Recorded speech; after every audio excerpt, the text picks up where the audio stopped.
Elementary teachers, let's grow food gardens in 2024 with your students. In order to do that, you need to start planning now. And these days, we're talking about how to plan for a successful school garden in 2024.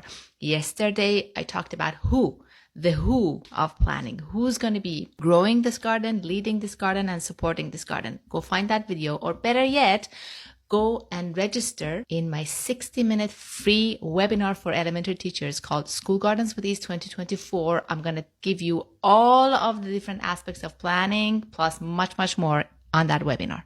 Go grab your spot. So today we are going to be talking about what.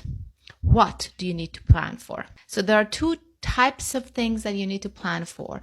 One is all the activities that your students have to perform in order to grow this garden. And the other thing is all the things that you need to teach, you want to teach in this garden. Because if, as we said yesterday, this garden is going to be led by you and done by your students, that means there are activities your students have to do while you lead them. And if you're teaching in this garden, those activities have to be connected to what you want to teach.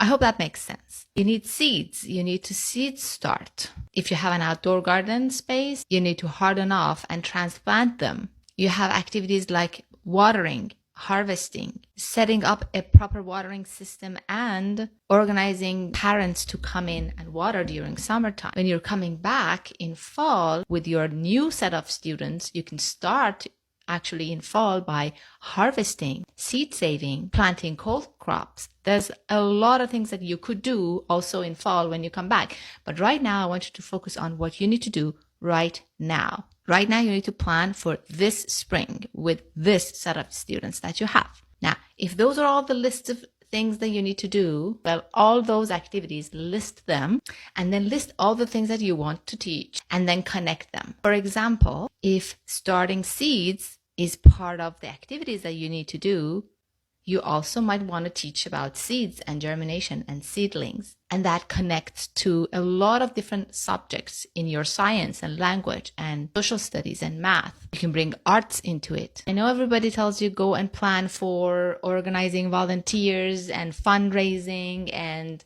finding and purchasing raised beds and etc., etc. You don't need to do any of that, because what you need to do, what you need to focus on planning for is what you're going to teach and what are all the activities that you can do inside your classroom. You don't need an outdoor garden for this. You can have a successful classroom garden, teach your curriculum in it, and teach your students how food is grown and where it comes from in a much bigger success than most outdoor school gardens out there. This is a very short video and I can't give you everything in that, but I am giving you all of that and plus much, much more in a lot more details with all the practical aspects, with handouts and everything in my School Gardens with Ease 2024 free webinar. Go grab your spot.